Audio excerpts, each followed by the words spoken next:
Shalom Mishpacha, welcome fam. Shevat is almost upon us. And this little known and little understood part of the Jewish calendar can be used for self-actualization, wellness, health, and well-being.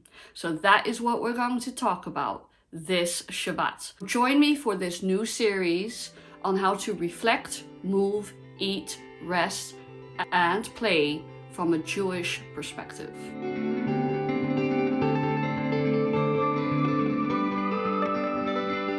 Hi everyone, welcome back to my channel.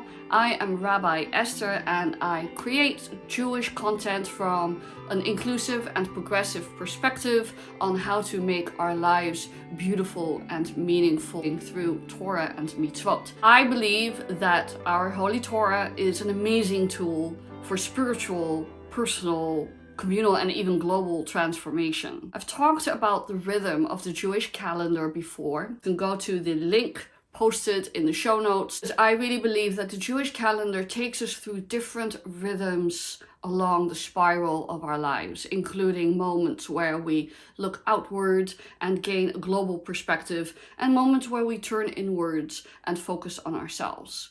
Now, Shevat, the Hebrew month that celebrates Tu B'Shevat, the New Year of Trees, coincides with winter in the Northern Hemisphere and often is very shortly after the secular New Year, which is a great time of year for people to take on New Year's resolutions. So I want to use Shevat this year to talk about taking care of ourselves. I think many people experience the tensions and the difficulties of the last number of years that we've been living through.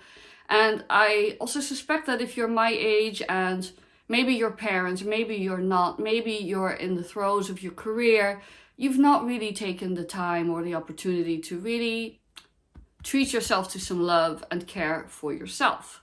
So how do we have a Jewish conversation about that and reach into the Jewish tradition to look at things like health and well-being from both a Jewish perspective and a responsible, evidence-based perspective that takes into account people's psychological well-being first and foremost. If you follow this channel a little longer, you may remember, and you can certainly check out the playlist, that I've done a Vegan Shevat before. So a number of years ago, before I had the YouTube channel, I did a vegan Elul where I wanted to live some of my values around taking care of the planet and respecting animal life.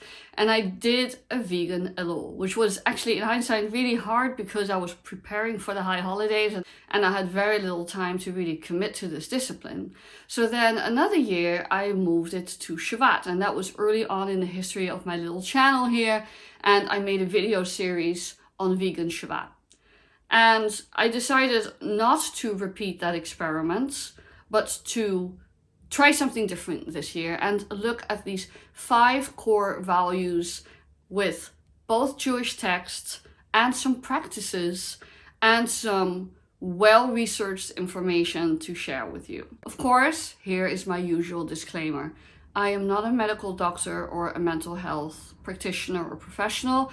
I'm just a rabbi with a social science background, so I'm not an expert in anything, and I'm not going to claim expertise. And when expertise is warranted, I promise to put good resources from actual experts in the show notes for you to refer to. I do want to try an experiment. If we hold fast to the claim that Judaism can transform our lives and make our lives better, then I want to give you some of the spiritual tools and framing. I do believe that Judaism can provide us with the backbone and the infrastructure and the why on why and how we can make our lives better. But my caveat is, of course, always defer to your own healthcare professionals' perspectives and knowledge first. Always research carefully and try to weigh the evidence as best as you can, and don't accept anything I say as face value. What may be true for me may not be true for someone else. Also, I'm not going to claim or pretend that everyone should do all of these practices all of the time. Sometimes one practice may really resonate with you in terms of where you find yourself in your season of life. Maybe you're limited by resources. Maybe you're limited by finances. none of these things are meant to create more pressure. They're more intended as a gift to you to think through how we would apply Judaism to these beneficial core practices on living the good life. In short, we are not working towards miracles. We are working towards what's attainable for you and what you feel ready to start on yourself. I'm also committed to providing realistic and inclusive goals. What I know as a spiritual teacher and as a rabbi in the pursuit of mitzvot, in the pursuit of Jewish sacred practice, is that it's often hard to find the on-ramp. That is one of the reasons I started this channel. Now, some of these practices are not spiritual, although you can embed them in a spiritual framework, and that's what we're going to do. But, you know, if you're like me and you struggle to take on some of these things, maybe to see someone struggle with you and explore these things on the basis of her own experience, which is only one person's experience, can still be valuable. I also want to be honest and open about analyzing your own constraints, both in terms of your time commitments, your financial abilities, your past experiences, including traumas, your health, and your genetics. I know that I am doing certain things in my life now that I couldn't have done 5 years ago or 10 years ago. And there may be things that I cannot do now that I could do in the future. Or there might be a regression. Not everything in life is always a progression. Sometimes you regress because you need to conserve energy or resources or headspace and take steps back. But we're going to have an honest and open conversation about what that looks like. I also want to focus a little bit on the difference between discomfort and growth versus harm and trauma.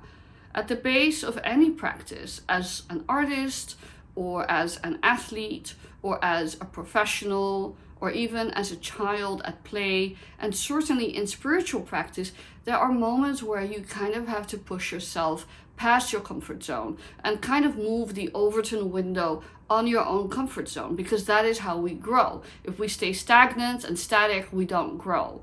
But there is a marked difference between pushing yourself consensually and with full awareness and with full agency past your own comfort zone versus pushing yourself so hard that you end up inflicting harm or trauma or poor self-image. Part of an honest and healthy and inclusive and frankly democratic spirituality and lifestyle practice is being able to discern between those two. Part of my discomfort is jogging on the treadmill. It's not running a marathon. And you have to be able to discern the difference between those two. I also want to say a little bit about beginner's mind and the blessings of beginner's mind. I've talked about beginner's mind before because it really applies to a lot of our Jewish experience, especially when we're building up Jewish experience. It's a concept that comes out of some sectors of the Buddhist tradition, and I find it really helpful. But having a beginner's mind and kind of a non-judgmental, compassionate posture towards yourself of like, hey, I'm just going to try this and see how I like it. And if I don't know something, that's not a detriment. That's actually a blessing. That's actually an asset. I also want to talk a little bit about consistency and habit formation. Tons of research has indicated, and there's slightly different timelines. Some people say 21 days, other people say 60 days, whatever it is.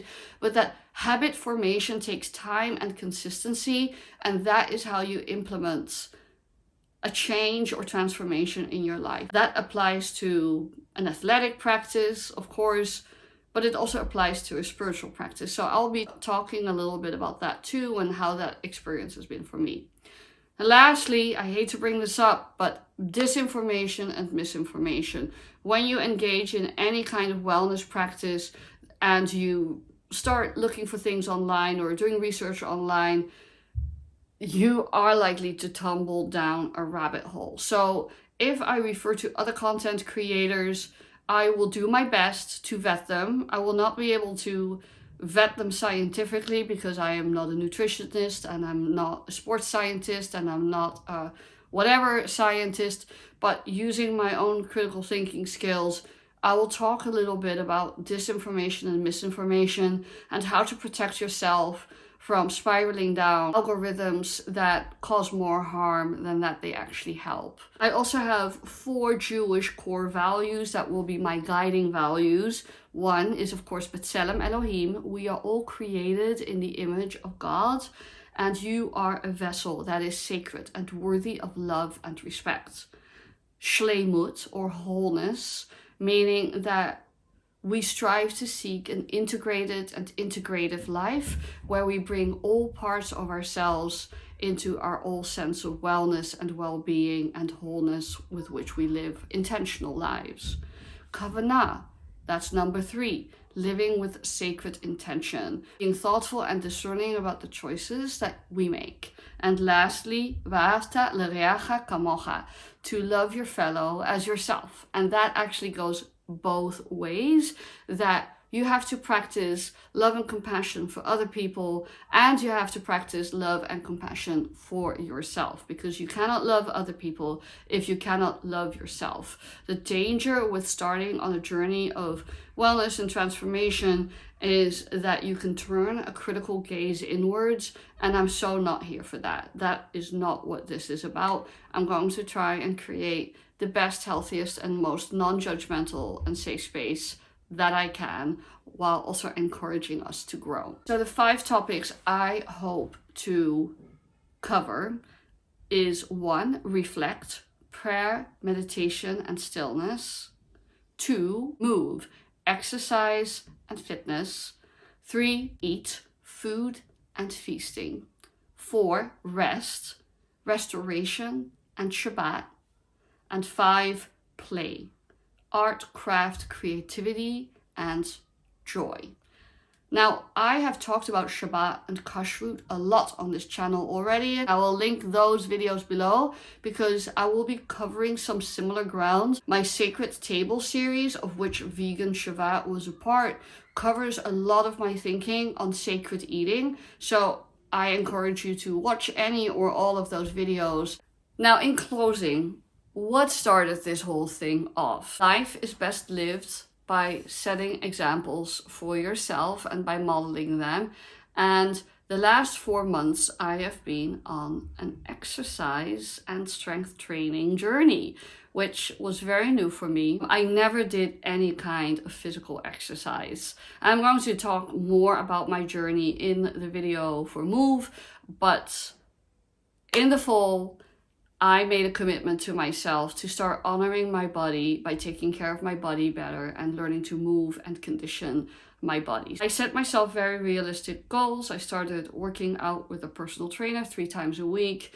I noticed that as I was hitting middle age, I was, not as strong as I used to be.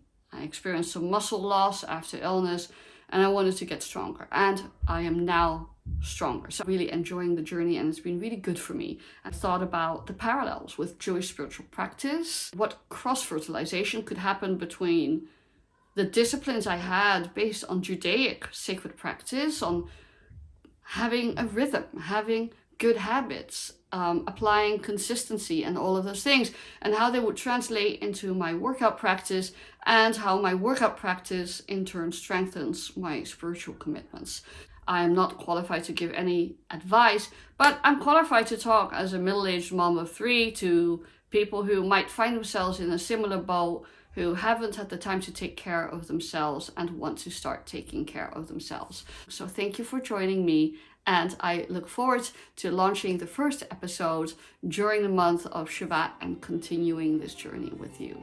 Shalom uvracha, with peace and blessings from my bite to your bite.